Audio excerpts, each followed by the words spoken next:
মা কেমন করে হয়? সবাই পাঁচ হচ্ছে একমাত্র যিনি মন্দির তিনি স্পষ্ট করে বুঝেছেন। হ্যাঁ সত্যি করি তো মা। তারপরে কি করলো? পাপিগুলো বলছে দেখা দেখা তোর মা যে আছে প্রমাণ কর, কারণ পাপীরা তো চোখে দেখতে পাবে না। সামনার চোখ দিয়ে কি গোবিন্দকে অনুভব করা যায়? দেখা যায়? গোবিন্দকে দেখার জন্য অন্তরের চোখ আছে, সেই অন্তর দৃষ্টি দিয়ে অনুভব করতে হয়।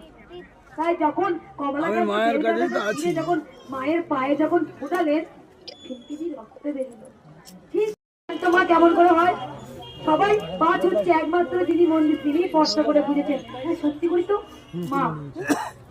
তারপরে কি করলো? পাপিগুলো বলছে দেখা দেখা তোর মা যে আছে প্রমাণ কর, কারণ পাপীরা তো চোখে দেখতে পাবে না। সামনার চোখ দিয়ে কি গোবিন্দকে অনুভব করা যায়? দেখা যায়? গোবিন্দকে দেখার জন্য অন্তরের চোখ আছে, সেই অন্তর দৃষ্টি দিয়ে অনুভব করতে হয়।